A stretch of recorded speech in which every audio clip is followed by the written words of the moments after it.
Hi guys, and welcome back to our channel Singleness. My name is Elareta. This channel belongs to my husband Simpa and I. On today's video I'm all by myself because I'm speaking about something that pertains mainly to women. Before I start, I want to plug you guys. Clicks is having a special. I saw it on a Facebook page from South African Facebookers. I didn't know that it was also in Namibia, but yeah, I went into Clicks Vernal Park and I saw that some of the electronic brands, I think it's Safeway and Capric, are going for 20% off for one item, 30% for two items, 40% for three items, and 50% off for four items. So I bought myself this Safeway 4-in-1 face and body brush, and also this Safeway Curls with Ease smooth finish curl iron, which I absolutely love. I used this for my hair that I have on the previous video, the vlog video, so you can check it out. I still have to use this one and probably still do a review of it to see how it is. I definitely needed this for my facial skin, but yeah, I'm plugging you guys because I'm kind like that. So on today's video I want to share a story of the time when I was single. Someone asked us to do a video on our courtship, but I first wanted to speak about the time when I was single, my season of singleness, right? So just like many other women that are out there, my season of singleness was that of frustration, simply because I felt like God was making me wait for too long and I was getting old and it wasn't cute, right? So I was praying for a partner. When I was first a student, before I graduated, I was really much distracted because I was like, I'm still young and what. And then I turned 20. And then I turned 21. I graduated. I'm a graduate now. Graduated. I turned 22. Still single. 23. Hi, God. Why are you making me wait for this long? And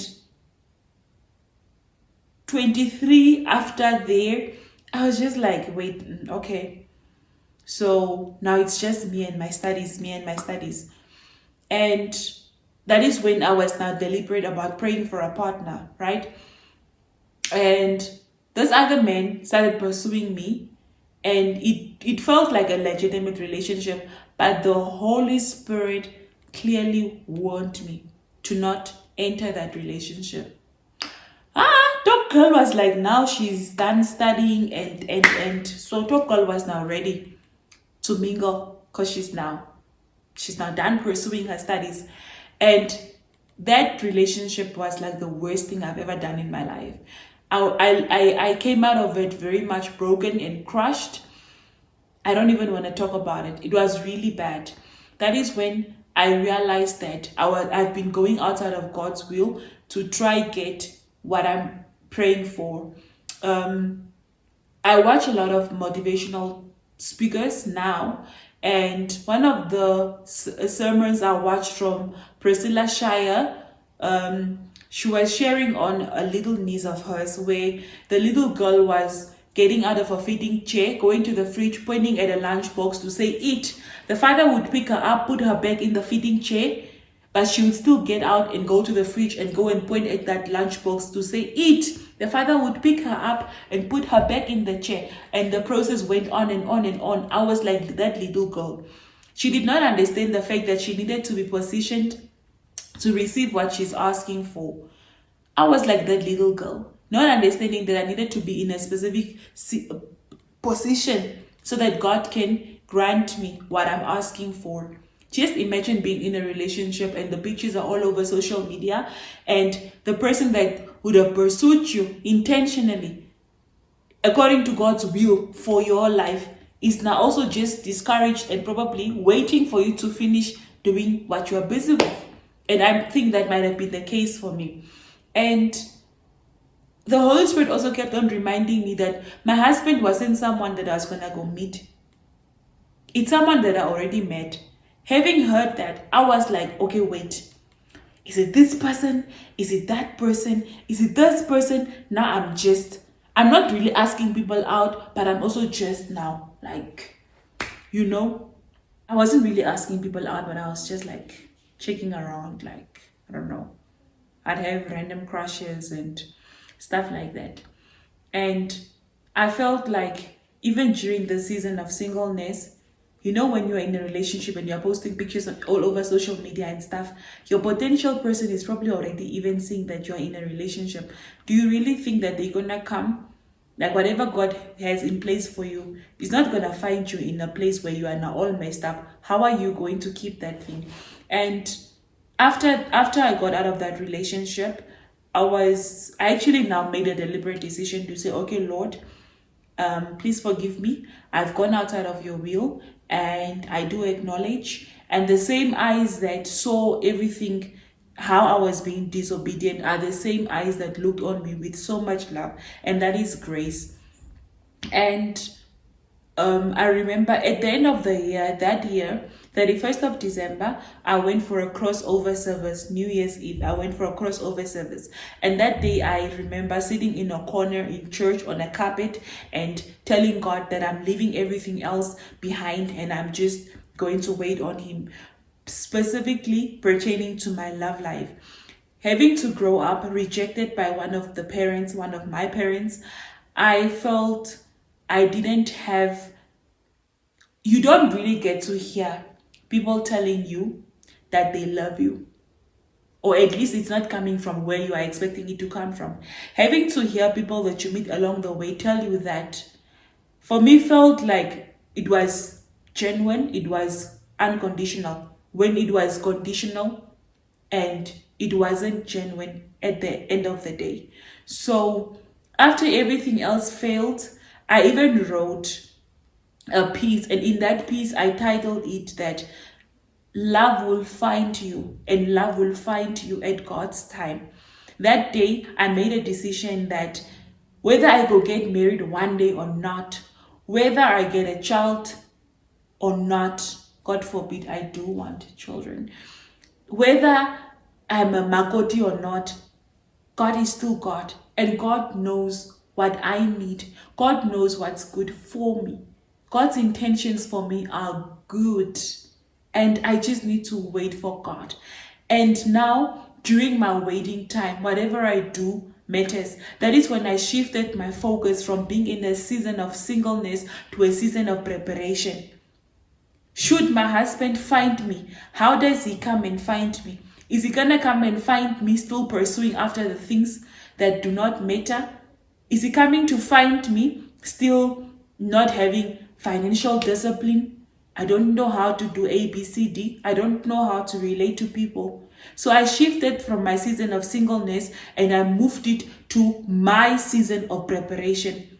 That is when I made a deliberate decision to associate myself with women that are in the shoes that I want to fill. Women that are married, women that are mothers, people that will help me grow. I started buying books on that. Just reading books, watching whatever I watch on YouTube. I just made sure that it's something that can help me grow as a person. I have a niece by the name of Rachel, and Rachel always makes this joke to say, Uncle Simba really changed Mickey. Mickey means auntie. And I used to wonder why she's saying that. Why would she think that Simba changed me? But this other time she broke my perfume bottle and I didn't really cause a fuss about it. I was like, are you fine? Are you okay? And then she's like, no, I broke the perfume. I'm like, no, but did you not get cut and whatnot? And she's like, wait, what? And then I think just before the wedding, she broke something very important that was for the wedding and whatever. And I just looked at it. And then again, she broke another thing. Being the person that I was, I was going to eat her. I was going to come after her. I wasn't going to let it go. But all those instances, I was just like that. And that's what she was now telling me, that she felt like Simba changed me. But when we had that conversation, what I realized at the end of the day was that during the season of preparation, it was not even about a thing of preparing to just be able to relate to a man that God is going to give me, but also my current relationships that I had at that point in time improved. I had to prepare myself not just to be a wife and a mother, but also to be a daughter-in-law, to be a better auntie, and to be a better daughter, to be a better sister. So then working on my toxic traits, all that came into play, right? And 31st of December that year, when I've made up my mind to say everything else, I'm putting it aside right now, I'm not even going to be focusing on the fact that I'm single and I'm getting old and none of that stuff. It didn't take long. That beginning of the new year, within 5 months, that's when Simba came along. And it's actually just very funny that we've been friends since 2013. You may have heard on our, please watch our How We Met video. You will hear on that video that we've known each other for so long. I have a friend who used to come to, a mutual friend between Simba and I. He would come to me and come tell me that Simba liked me. And I was just like, this guy, like, what are you on about? It's because I was so much in the noise, right? I should have maybe listened to that guy, because now I married the same man that he was telling me in 2013 and 14 that liked me. But I was too much around noise. I was clouded. I was just, doing my own thing. Maybe this man was the man that my husband used to speak to. And because Simba is also a quiet person, I don't know how true that is. Simba still denies it. But well, that he liked me.